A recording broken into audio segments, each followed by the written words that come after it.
Good morning, students. Welcome to my YouTube channel Biology Govind Sir. Today's topic is Human Genome Project. पिछली classes के अंदर molecular basis of inheritance के जितने भी topics थे वो हमने वन बाय वन स्टडी किए। सेंट्रल डॉगमा थ्योरी के तीनों टॉपिक्स को काफ़ी डिटेल से हमने पढ़ा, रेप्लिकेशन, ट्रांसक्रिप्शन, ट्रांसलेशन। इन सबको पढ़ने के बाद इस चैप्टर के दो important topic human genome project and DNA fingerprinting, जिनको पढ़ना अभी शेष है। आज हम डिस्कशन करेंगे ह्यूमन जीनोम प्रोजेक्ट। ये प्रोजेक्ट एक ब्रॉड लेवल का मेगा प्रोजेक्ट था। सबसे पहले तो हम ये समझते हैं कि ह्यूमन जीनोम प्रोजेक्ट के अंदर होता क्या है।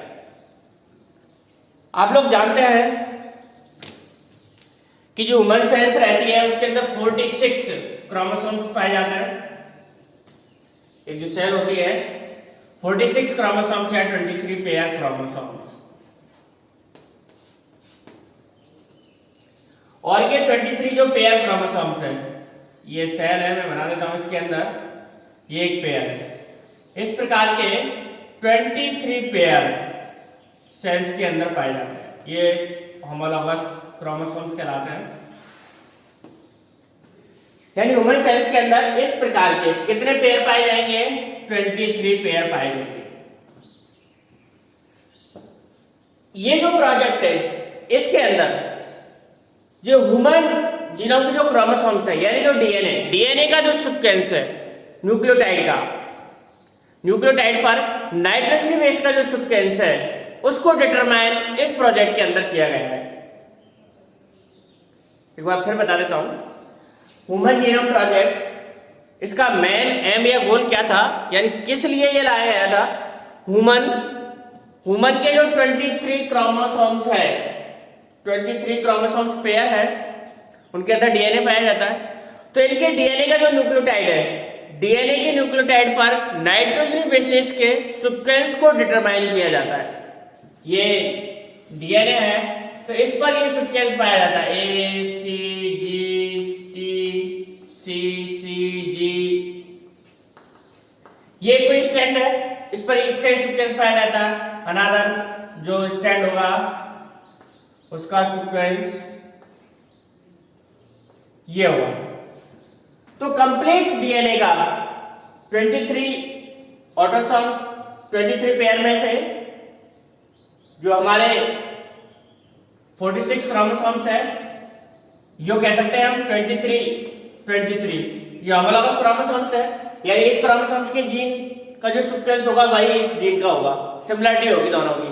तो इट मींस जो हमें डिटरमाइन करना है वो कितने क्रोमोसोम्स के करना है?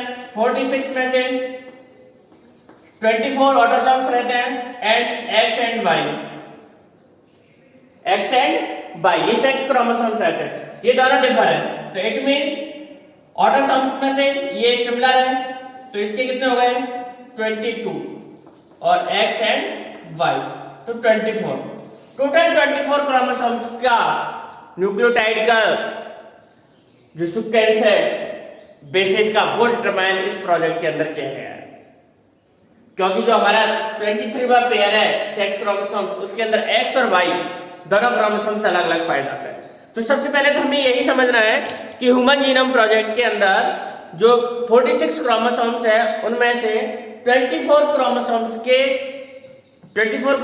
के डीएनए के सीक्वेंस को डिटरमाइन किया गया था। जैसे मैंने ये बनाया यहाँ पर, है ना, यानी इस डीएनए का ये सीक्वेंस है, ये डिटरमाइन किया गया था डीएनए का सीक्वेंस इस प्रोजेक्ट के अंदर। ये बहुत ही लार्ज और मेगा प्रोजेक्ट है। It is 13 years project. It was 13 years project. Launched in 1990. सारी डेटा बहुत ही इंपॉर्टेंट है.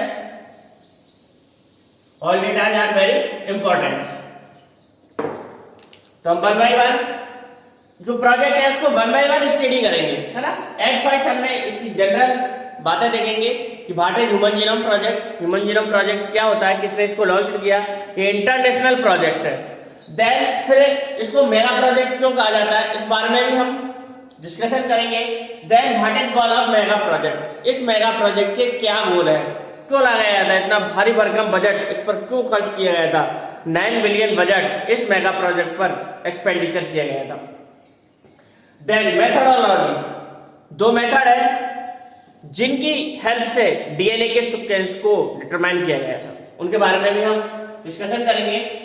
फिर साइलेंट फीचर्स एंड एप्लीकेशंस, कहां पर इसका यूज है, और ह्यूमन जीनोम प्रोजेक्ट जब कंप्लीट हो गया था तब उससे हमें कौन कौन सी जानकारियां अवेलेबल हो पाई, यानी इसके साइलेंट फीचर्स क्या थे ह्यूमन जीनोम प्रोजेक्ट के।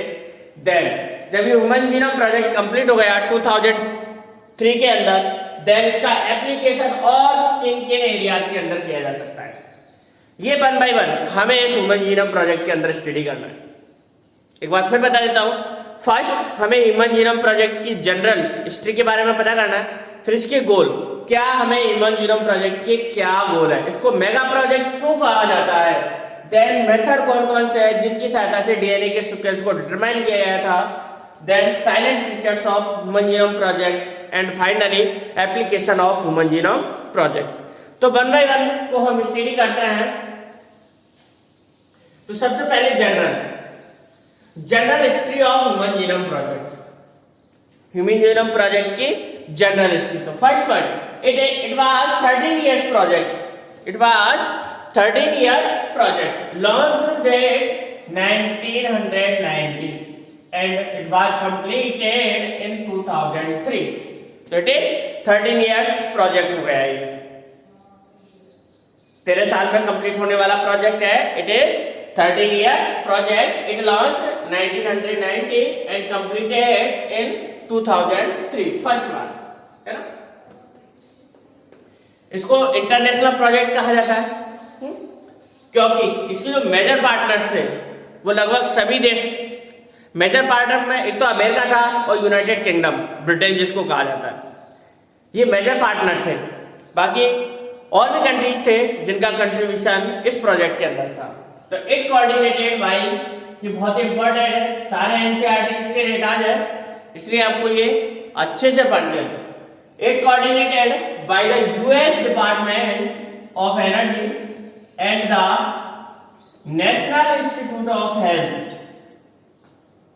ये दोनों अमेरिका के हैं, है ना, US department of energy and the national institute of health.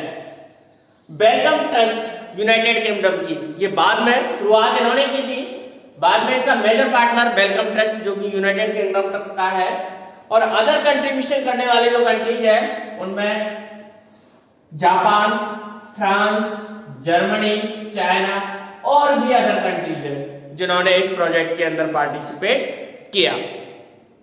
तो ये जनरल हिस्ट्री हो गई ह्यूमन जीनोम प्रोजेक्ट के अंदर, ह्यूमन जीनोम प्रोजेक्ट की, है ना, कि इसको कब लॉन्च किया गया था, कितने ईयर्स में से कंप्लीट किया गया था और कौन कौन से कंट्रीज इसके पार्टनर थे। तो इसको लॉन्च 1990 में किया गया था, 2003 के अंदर ये कंप्लीट हुआ था।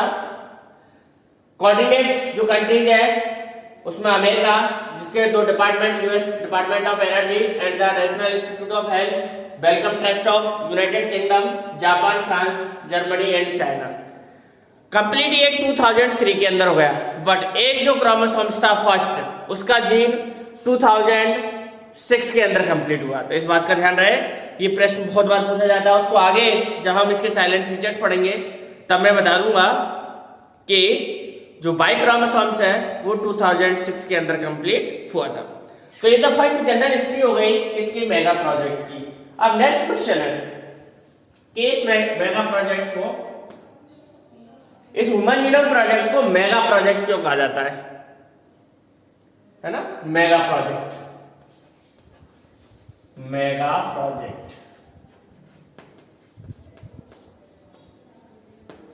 इट वाज मेगा प्रोजेक्ट, यानी ह्यूमन जीनोम प्रोजेक्ट को क्या कहा जाता है, मेगा प्रोजेक्ट कहा जाता है।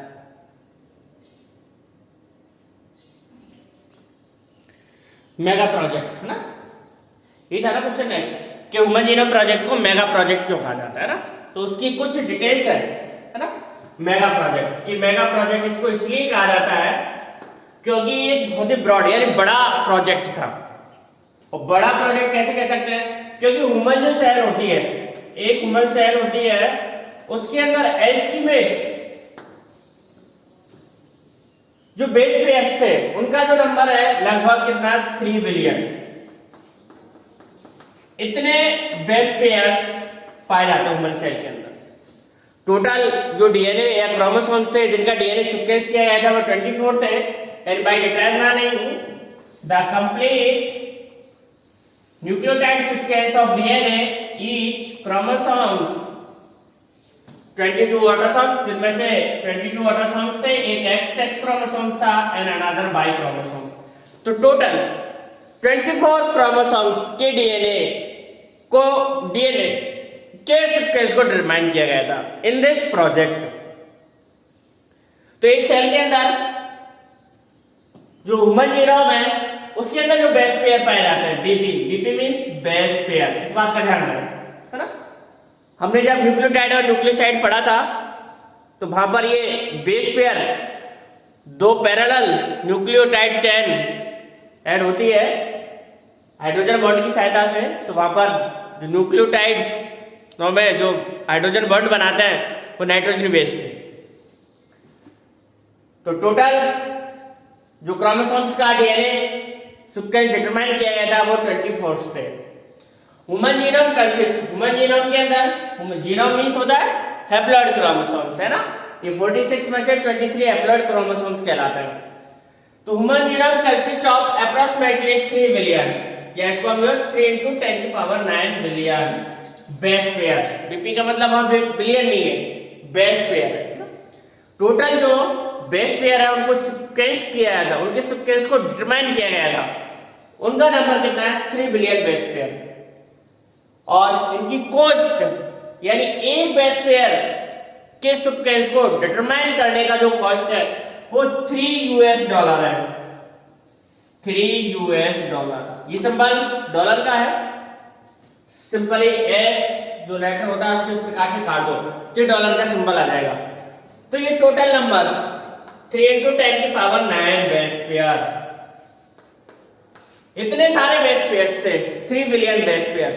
तो इनके सीक्वेंस को डिटरमाइन करने के लिए जो कॉस्ट आ रही थी, यानी एक बेस पेयर की कॉस्ट लगभग $3। 1 बेस पेयर की कॉस्ट कितनी थी? $3। देन कंप्लीट कितनी हो जाएगी? 3 × 3 = 9 बिलियन। तो कितना मेगा प्रोजेक्ट, कितना बड़ी धनराशि, किसी एक देश की बस की बात नहीं है ना। उसकी जीडीपी से कई गुना इसका बजट था, इसलिए ये कई देशों ने मिलकर के इस प्रोजेक्ट को पूरा किया।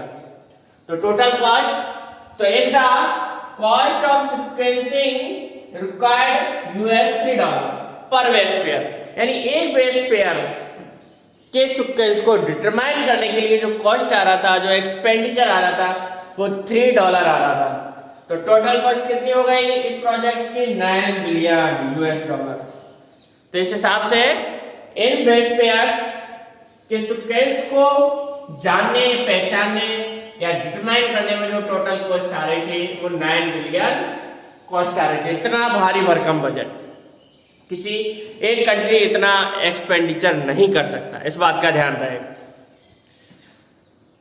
मेगा प्रोजेक्ट की तीसरी बात क्या थी कि जब इस सीक्वेंस को जो डीएनए के सीक्वेंस को डिटरमाइन किया गया था, इनके सीक्वेंस को डिटरमाइन किया गया था, ये सीक्वेंस था माना कि ए सी सी जी जी, और कुछ भी आप अपनी मर्जी से लिख सकते हैं, ऐसा कुछ नहीं है, जी जी सी सी सी ए, यानी ये बहुत बड़ा 3 × 10⁹ बेस पेयर के सीक्वेंस को डिटरमाइन किया गया था, जिसका टोटल जो कॉस्ट यानी खर्चा आया था वो $9 बिलियन आया था। अब ये इस डेटा को जिसके सीक्वेंस को डिटरमाइन किया गया था डीएनए को, अगर इसको हम बुक्स के अंदर प्रिंट करें, किसके अंदर प्रिंट करें? बुक्स के अंदर, तो कितनी बुक्स के अंदर ये डाटा स्टोर होगा? ये बहुत इंपॉर्टेंट है, ये बात भी है ना। ये सारे डेटा एनसीईआरटी के बुक्स के हैं, इसलिए डोंट वरी, आप एक एक डेटा को अच्छे से पढ़ें। इफ द ऑब्टेन्ड, जो हमने ये डीएनए का जो सीक्वेंसेस को डिटरमाइन किया है, जो ऑब्टेन किया है सीक्वेंस को to be store in the types form में बुक्स में अगर टाइप किया जाए तो इस प्रकार की कितनी बुक्स बनेंगी 3300 बुक्स। यानी ये जो बुक्स है वन पेज के अंदर 100 लेटर है। वन पेज के अंदर अगर 100 लेटर्स है तो 100 पेज की 1000 पेज की नहीं, वन पेज के अंदर 1000 लेटर है तो 1000 पेज की अगर एक बुक बनती है, वन बुक, तो टोटल बुक्स की रिक्वायरमेंट कितनी होगी 3300 books. It is very clear, यानी 3300 बुक्स 100 पेज की। तो इतना भारी भरकम डाटा स्टोर करना पड़ेगा आप लोगों को, इसलिए इसको मेगा प्रोजेक्ट कहा जाता है।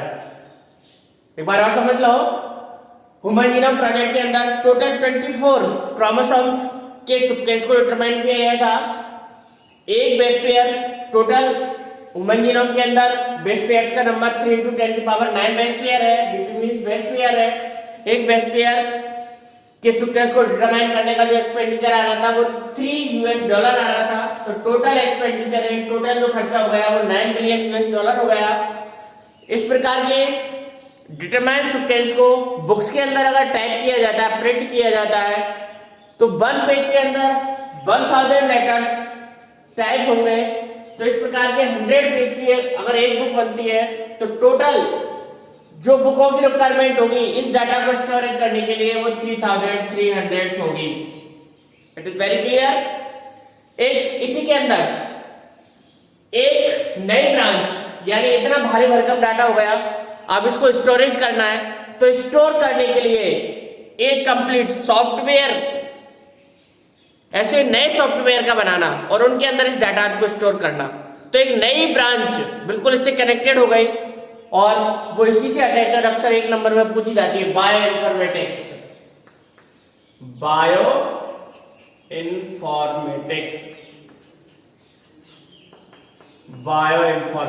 है ना। It is new branch of the biology. It is directly attached to the human genome project. इसके अंदर क्या किया जाता है बायो इन्फॉर्मेटिक्स के अंदर?